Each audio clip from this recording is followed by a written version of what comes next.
Souvent, les plus grandes révolutions, ce sont les plus silencieuses. Elles ne font pas de bruit, non. Elles naissent d'une idée toute simple, une idée presque évidente, mais qui vient absolument tout changer. Aujourd'hui, on va décortiquer ensemble l'une de ces révolutions, celle de SketchUp. Pendant très longtemps, pour quiconque voulait créer quelque chose en 3D sur un ordinateur, ce mur semblait infranchissable. C'était un mur fait de complexité, de manuels de 500 pages, de jargon technique, bref, un véritable obstacle entre l'étincelle créative et sa réalisation. Eh bien, c'est précisément ce mur qu'une petite équipe a décidé de faire exploser. Pour bien comprendre l'ampleur du changement, il faut faire un petit retour en arrière, à la fin des années 90. À cette époque, la 3D, ce n'était pas vraiment un espace de création ouvert à tous. C'était plutôt une forteresse avec des murs très hauts, bien gardés par une élite de spécialistes. Voilà à quoi ressemblait le monde de la 3D à l'époque. Les logiciels étaient de vraies usines à gaz. D'une puissance phénoménale, oui, mais au prix d'une complexité qui pouvait décourager n'importe qui.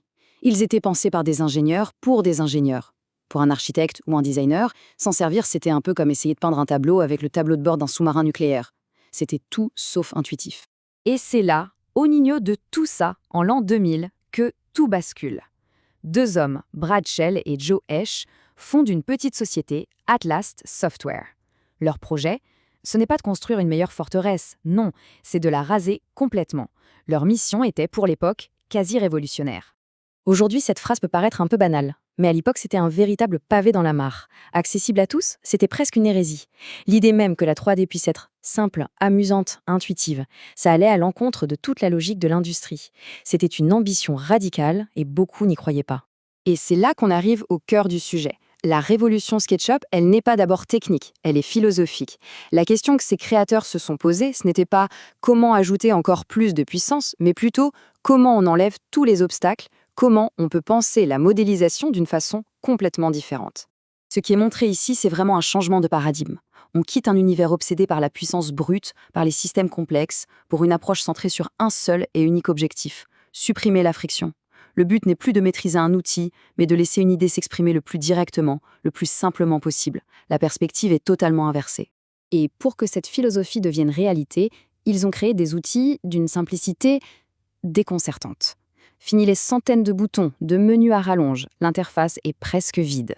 Et l'outil de départ, ce n'est pas un algorithme compliqué, non, c'est l'objet le plus simple au monde. Un crayon. On dessine une forme, comme sur une feuille de papier. La logique, c'est celle de la main, pas celle de la machine. Et puis, il y a le coup de génie, l'outil qui à lui seul incarne toute la révolution SketchUp, le fameux pousser-tirer. Le concept est magique de simplicité. On dessine un carré au sol, on sélectionne l'outil, on clique, on tire vers le haut, et voilà, le dessin devient un volume, un mur, un bâtiment. L'idée prend forme instantanément, sans aucune friction. Forcément, l'effet de cette simplicité radicale ne s'est pas fait attendre. L'impact a été immédiat, c'était un vrai séisme. En particulier pour une profession qui rêvait d'un tel outil depuis des années, sans même oser y croire. Il faut essayer de s'imaginer être architecte à cette époque. Pendant des années, pour visualiser une idée en 3D, il fallait soit la confier à un expert, soit passer des heures, voire des jours, à se battre avec un logiciel. Et tout à coup, cet outil arrive. Un outil qui permet de modéliser à la vitesse de la pensée. Ce n'était pas juste une petite amélioration, c'était une libération. Le choc positif, c'est exactement ça, le sentiment de voir ses chaînes créatives se briser. Mais le plus important, c'est que le processus de création lui-même a été transformé.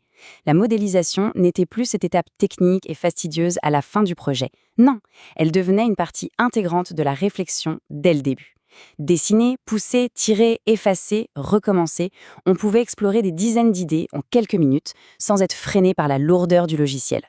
Et voilà la conclusion de cette histoire. En faisant voler en éclats toutes les barrières techniques, financières et même psychologiques, SketchUp a réussi l'impensable. Il a démocratisé la 3D. La forteresse était tombée. Le pouvoir de créer en 3 dimensions n'appartenait plus à une élite. Il était enfin accessible à tout le monde. Au fond, l'histoire de SketchUp nous livre une leçon assez puissante. Souvent, l'innovation la plus radicale, ce n'est pas d'ajouter de la complexité, mais de réussir à l'enlever avec génie. Et ça amène une dernière question. Dans nos métiers, dans nos vies, quel est le prochain mur qui n'attend qu'une idée toute simple pour être enfin renversé ?